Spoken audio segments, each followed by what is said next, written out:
മൂകാംബികയിലേക്കുള്ള യാത്രക്കിടയിലാണ് മുരുഡേശ്വർ ക്ഷേത്രം സന്ദർശിക്കാനുള്ള അവസരം ലഭിച്ചത്. കർണാടകയിലെ ഉത്തര കർണാടകയിലുള്ള മുരുഡേശ്വരത്ത് സ്ഥിതി ചെയ്യുന്ന ഒരു ഹൈന്ദവ ക്ഷേത്രമാണ് മുരുഡേശ്വര ക്ഷേത്രം.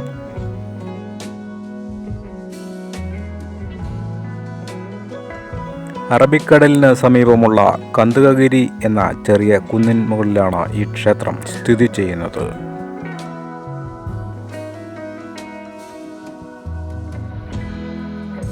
പരമശിവൻ ആണ് മുരുഡേശ്വരൻ എന്ന പേരിൽ ഈ ക്ഷേത്രത്തിലെ മുഖ്യ പ്രതിഷ്ഠ.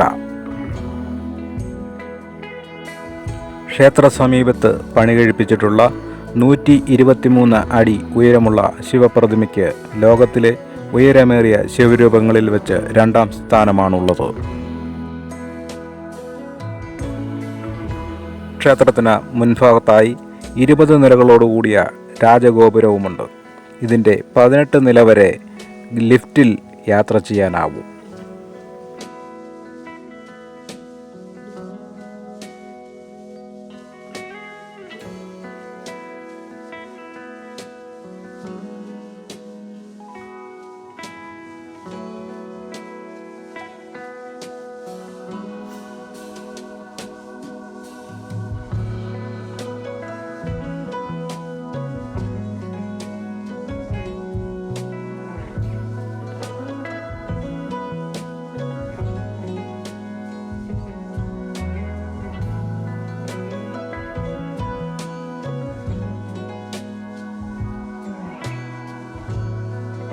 മൂന്ന് പതിറ്റാണ്ട് മുമ്പ് രാമനാഗപ-ഷെട്ടി എന്ന ധനികനായ വ്യവസായിയുടെ ശ്രദ്ധ പതിയുന്നതോടെയാണ് മുരുഡേശ്വര ക്ഷേത്രത്തിൻ്റെയും ഈ പ്രദേശത്തിൻ്റെയും ചരിത്രത്തിൽ ഒരു പുതുയുഗം പിറക്കുന്നത്.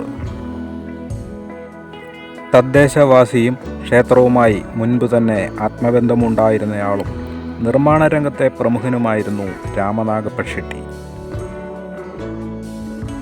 ക്ഷയോന്മുഖമായിക്കൊണ്ടിരുന്ന ഈ ക്ഷേത്രത്തെ പുനരുദ്ധരിക്കുവാൻ രാമനാഗപ-ഷെട്ടി തീരുമാനിച്ചു. SK ആചാരി എന്ന ശില്പിയുടെ മേൽനോട്ടത്തിൽ 1977 പുനരുദ്ധാരണ പ്രവർത്തനങ്ങൾ ആരംഭിച്ചു.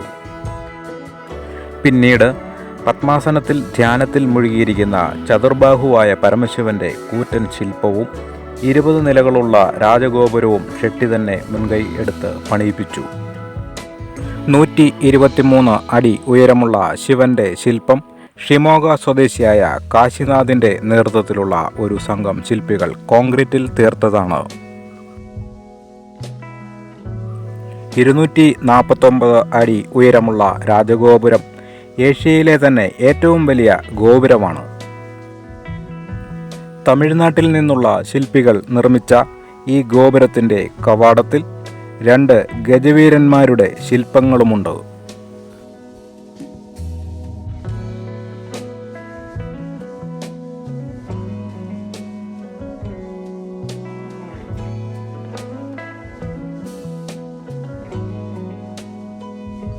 ഈ ശില്പങ്ങൾക്ക് പുറമെ ഗീതോപദേശവും 7 കുതിരകളെ പൂട്ടിയ രഥത്തിലേറിയ സൂര്യഭഗവാൻ തുടങ്ങിയ ശില്പങ്ങളും മുരുഡേശ്വര ക്ഷേത്ര പരിസരത്തുണ്ട്.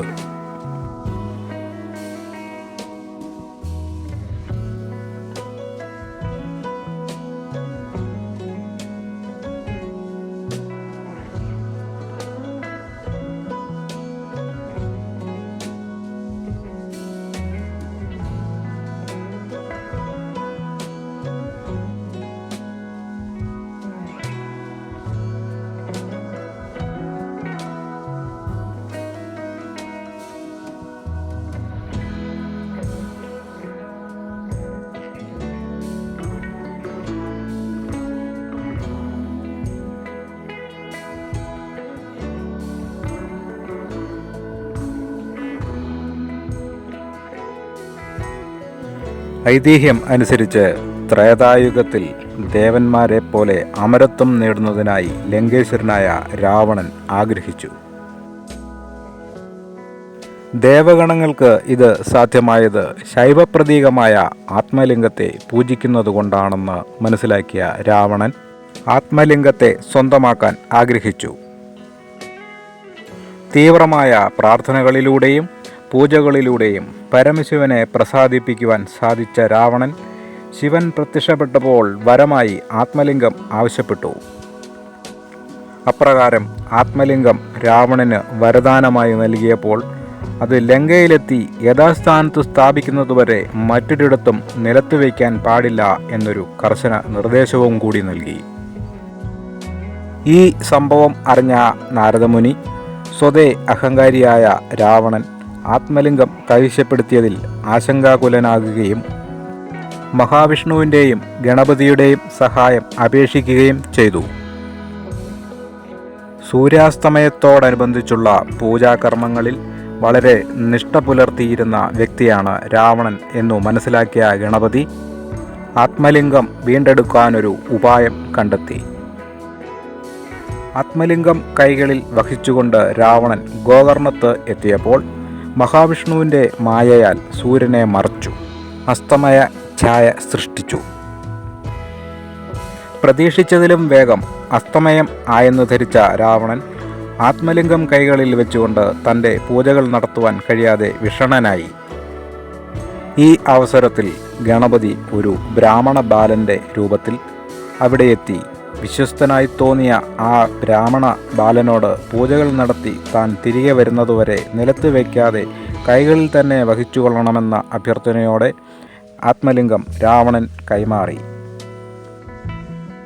എന്നാൽ രാവണൻ പൂജകൾ നിർവഹിച്ച് തിരികെ വരുന്നതിനു മുൻപേ മഹാവിഷ്ണു സൂര്യനെ മറച്ചിരുന്ന തൻ്റെ മായ പിൻവലിക്കുകയും പകൽ വെളിച്ചം വീണ്ടും പരക്കുകയും ചെയ്തു. അബദ്ധം മനസ്സിലാക്കിയ രാവണൻ പരിഭ്രാന്തനായി തിരിച്ചെത്തി. എങ്കിലും രാവണന് എന്തെങ്കിലും ചെയ്യാൻ കഴിയുന്നതിനു മുൻപേ ഗണപതി ആത്മലിംഗം നിലത്ത് വയ്ക്കുകയും ലിംഗം നിലത്തുറച്ചു പോവുകയും ചെയ്തു. കോപാകുലനായ രാവണൻ അത് പൊക്കിയെടുത്ത് നശിപ്പിക്കുവാൻ ശ്രമിച്ചു. രാവണൻ്റെ ശക്തമായ ബലപ്രയോഗം മൂലം ആത്മലിംഗം പല ഖണ്ഡങ്ങളായി ചിതറുകയും ലിംഗത്തിൻ്റെ മുകൾ ഭാഗത്തെ ഖണ്ഡം കുറച്ചകലെയുള്ള സൂരത്കൽ എന്ന പ്രദേശത്ത് പതിക്കുകയും ചെയ്തു. തുടർന്ന് രാവണൻ ലിംഗത്തിൻ്റെ പേടകത്തിൻ്റെ അടപ്പും ഏറ്റവും ഒടുവിലായി ആത്മലിംഗത്തെ ചുറ്റിയിരുന്ന തുണി കൊണ്ടുള്ള ആവരണവും ഓരോ സ്ഥലത്തേക്ക് വലിച്ചെറിഞ്ഞു. ഇവയിൽ ആവരണം വന്നു പതിച്ച കന്ദകഗിരിയിലാണ് മുരുഡേശ്വര ക്ഷേത്രം സ്ഥാപിച്ചിരിക്കുന്നത് എന്നാണ് വിശ്വാസം.